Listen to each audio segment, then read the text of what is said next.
大家好，我係阿寶啊。咁今日咧帶大家嚟到呢個沙田嘅花園城兩房單位啦。咁我轉頭咧就會同大家講解一下呢個單位做咗啲咩工程啦，同埋做咗啲咩家私咁樣嘅。好啦，咁一入門口位置啦，我哋做咗個 C 字櫃啦。咁近門邊呢啲邊個位咧，我哋就全部做翻晒湖邊㗎啦。係啦，上下都做咗湖邊嘅。咁中空位置呢個位啦，咁我哋做咗個條子嘅飾面板啦，做咗個飾面嘅背板啦。咁原有呢啲電掣位咧，我哋基本上做家私咧就全部明裝翻出嚟㗎啦，即係全部原有嘅掣位我哋就裝翻晒出嚟，裝翻喺個面度嘅。咁我哋就唔會話開大窿見翻個牆身就明裝喺度㗎啦。咁地下位置啦，個櫃底位置啦，咁我哋做咗個櫃底嘅滲燈啦。咁一般呢啲位置咧，都係可能你翻到屋企啊、除鞋啊、咁擺拖鞋啊，就呢啲位置㗎啦。咁如果有啲掃地機械人，即係冇水箱嗰啲啊，咁就可以塞落呢啲位置，咁佢可能自己曉行曉走就自己泊翻車埋去㗎啦。好啦，再嚟上邊啦，咁上邊位置就做咗兩邊嘅玻璃飾櫃啦，咁啊用咗彈子門鉸嘅玻璃飾櫃。咁啊頂頭位置，咁呢個櫃咧，我哋就冇做到到頂㗎啦。咁啊上邊做翻個頂滲燈，係啦。咁啊一路連貫埋過去呢邊燈槽咁樣，做翻個 L 字嘅頂滲燈位。咁下層啦，咁啊做翻個鞋櫃啦。咁咧呢啲位置咧，大約呢個大細咧，其實都你預擺到，起碼都10平20對鞋㗎啦。呢度幾層位置。咁啦，隔離呢邊啦，你會見到有一隻比較高身嘅門咧。其實呢隻咧係俾翻住戶屋主啦，擺翻個一碌個嘅低層吸塵機咁樣嘅，可以成支擺入去叉電。好啦，咁嚟到客飯廳呢一邊啦。咁客飯廳見到呢個位置咧，其實連貫埋 C 字櫃呢邊咧就做咗一幅圍身嘅，係啦，延伸咗到嚟TV 櫃呢一邊，再去到就圍身暗門咁樣㗎啦。咁原則咧，其實咧佢呢一幅牆身咧都係貴間牆嚟嘅。咁我哋照樣啦，就唔起磚牆啦，咁樣照樣跟翻佢原有個則咁樣，照樣都係貴間牆。不過我哋就做翻一幅圍身個，咁睇落成幅就整體啲、靚仔啲。咁好啦，呢個位置，咁我哋照樣就掛翻電視啦。我哋一般嘅做法咧，全部都係啲線啊、電線啊、TV 線、上網線咧，就全部經晒櫃背走㗎啦。所以中間呢一段咧，其實全部都見唔到電線嘅。咁我再嚟呢邊啦，咁連貫翻隔離電視廳到呢邊，咁呢邊就做翻個暗門位嘅。好啦，咁嚟到客廳嘅另一邊位置啦。咁呢邊位置咧就做咗一個條子嘅間牆屏風啦，咁做咗啲掛鈎位，可以放翻戶主掛翻啲衫啊或者飾物之類嘅。咁中間呢兩個位置，咁啊大家見到通窿啦，咁其實可以擺翻啲figure啊、小飾物啊嗰啲嘢。咁後邊嘅位置咧就係一個開放式廚房嚟㗎啦。咁個原則咧都係一個開放式廚房嚟嘅。咁啊呢邊就雪櫃啦、洗衣機啦、爐頭升盤就會一路咁樣入去㗎啦。咁我哋呢個單位啦，咁其實牆身磚咧，我哋就冇拆到佢嘅 keep 翻原有嘅牆身磚。咁我哋淨係做咗上下嘅櫥櫃同埋石面，咁啊 keep 翻啲原有磚。好啦，咁其實咧個爐頭下邊咧個收納空間都好大㗎啦。咁啊下邊咧就做咗2格櫃桶嘅。咁第一格櫃桶啦，其實都好深㗎呢個，可以擺翻啲大煲啊、煎 pan 啊、鑊啊都冇乜問題㗎。呢度其實好深嘅呢度。咁啦，上邊個櫃桶咧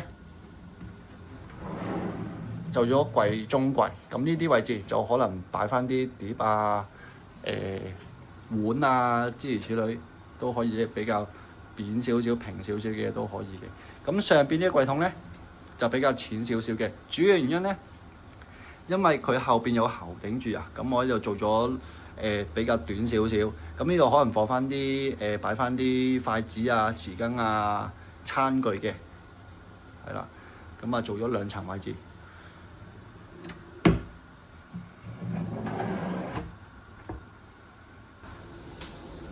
咁呢個單位啦，其實工程上咧就主要做咗全屋更換地板啦。咁因為咧佢呢間屋咧原先個地下咧就係600嘅拋光木紋磚嚟嘅，咁就比較舊少少啦。咁我哋咧個戶主就比較年輕嘅一對夫婦嚟嘅，咁我就做咗一個木紋磚啦，咁就帶門直入直鋪咁樣嘅。咁另外啦，我哋仲會做咗全屋嘅鏟底油漆啦。好啦，咁我哋睇一睇維新暗門呢間房先啦。咁因為呢間房咧個戶主咧預係做儲物室啊、活動房咁樣嘅。咁呢間房咧就預可能會有張床喺度㗎啦。咁可能如果招呼朋友嘅話咧，可能搭啲墊褥上去瞓啦。咁啊，所以做咗一個地台咁樣嘅方式，咁就搭床都上去嘅。咁好啦，咁第一級地台啦，咁基本上都係做咗2級地台㗎啦。咁咧呢個單位比較特別少少嘅，咁因為咧個戶主佢有啲比較大件嘅物品啦。咁地台位置咧，我就同一般有少少分別嘅做法，就係冇咗一個中閘板，咁改用一條龍骨嘅方式。係啦，咁呢條咧就係活動嘅，咁可以擺咗啲比較大件嘅嘢落去，跟住先擺翻條骨位。咁啊，主要條骨位咧係放翻你掩門嘅話，咁唔可以中間呢個位空咗㗎嘛，因為踩得多鍵門板會亂嘅。咁啊，做翻條骨位俾佢，咁我可以擺翻啲比較大件少少嘅嘢啦。好啦，再嚟上邊嘅位置，上邊位置做法都係一樣㗎啦。咁樣照樣都係2件掩門板啦、地台板啦。咁啊，中間位置咧都係用咗龍骨嘅做法㗎啦。咁其實呢個位置一般咧，呢度會仲有件中閘板嘅。咁咧，如果而家呢個位置咧，就改咗好多嘢㗎啦，可以。係啦，咁再嚟睇埋隔離嗰2件地台板啦。嗱，可以喺度你清起呢2條。咁基本上中間位打翻個框做內通，咁基本上呢個可以擺到好多嘢㗎。咁啦，呢個位置啦，其實原有呢個單位咧，其實呢一個位置咧係一個窗台位嚟嘅。咁因為佢本身個窗台石就比較舊少少啦，咁我哋咧就做咗件飾面，就成個窗台揞咗去，咁就可以唔使特登換石，而可以靚仔仔咁樣遮翻佢㗎啦。咁啦，另外呢一邊啦，大家會見到一個玻璃飾物櫃啦，就係放翻戶主之後擺佢嘅figure 啊、收藏品啊之類嘅。咁好啦，咁講到呢間係一間儲物房啦，咁啊衣櫃就一定有㗎啦。衣櫃位，咁其實個儲物量都好多㗎啦。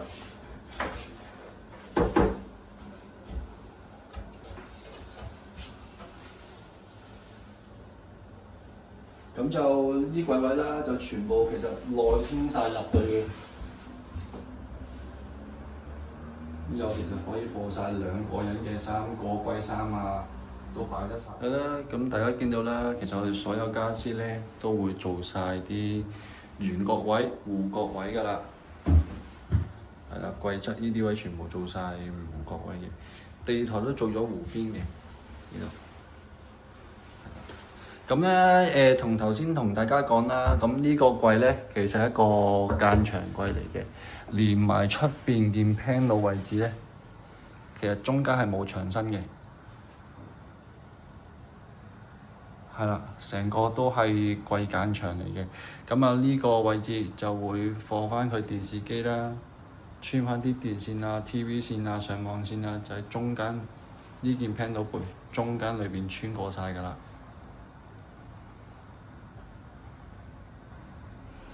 好啦，咁另外呢一邊咧就係主人房嚟嘅。咁主人房咧，你會見到其實個門口咧就晾高咗嘅。咁你見到一級地台深坑啦。其實咧呢間主人房咧係已經全地台嚟嘅，連埋個樓下牀。咁呢度就第1級啦，上去啦。咁側邊咧就做咗飾面連埋個櫃得㗎啦。咁呢間房咧就預擺一張雙人床啦。咁啊，再望一望呢邊位置啦。咁呢邊咧就係、做咗個趟門嘅衣櫃，係啦，雙趟嘅趟門衣櫃。咁一般呢啲就掛衫啦。咁下邊位置咧其實都係掛衫嘅。咁其實內通晒落去咧，就其實擺到好多嘢㗎啦。咁另外位置咧，嗱你見到呢邊係都係內通入去啦。咁其實咧有兩個擺法嘅。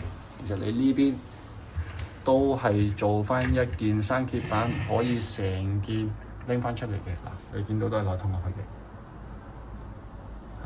呢邊又係啦，咁過翻個戶主需要啦，睇下佢想點樣擺啦。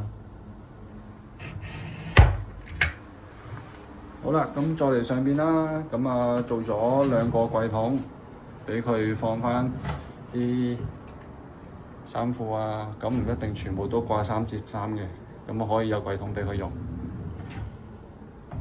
地台位置，張床就做咗張油壓床啦。咁其實咧，成張油壓床嘅空間咧就好大㗎啦，其實。咁你基本上呢啲位置咧，你4隻大篋擺晒落去就完全冇問題㗎啦。咁呢啲位置就照樣有安全鎖啦，棘翻落去呢個位置。係啦，咁有安全鎖就唔驚會夾到㗎啦。咁但係記得啦，安全鎖撳翻落嚟之前咧，就拎翻去。如果唔係支油壓撐會攣會壞嘅。好啦，咁呢個位置咧，其實同頭先嗰間房一樣嘅，因為佢本身啦，呢度會有一個大窗台位㗎。咁我哋就照樣揾件飾片揞翻佢之餘，因為佢度有個凹位啊，有個空位嘅。咁我哋呢個位置咧就做咗2件揭板，咁俾佢擺翻啲雜物啦，之類就可以內通晒落去用。咁攞盡晒呢位㗎啦。好啦，咁呢個單位咧就同大家介紹咗啦。咁其實呢個單位咧就唔係一個全拆單位嚟嘅，主要呢個單位咧其實工程上邊咧就係做咗泥水啦，即係換咗廳嘅地磚啦，同埋做咗全屋嘅鏟底油漆。咁呢個單位咧就比較多家私嘅，咁就可以拍一拍俾大家睇啦。即係譬如櫃間牆啊，連埋福櫃新一睇過啊。即係連換翻由獅字櫃去到維新聽到呢個位置啦。咁好啦，咁如果大家有咩問題嘅話咧，咁可以喺下邊留言俾我哋啦。咁大家記得 CLS like comment share， subscribe 我哋。咁我哋之後再同大家拍其他嘅開箱片㗎啦。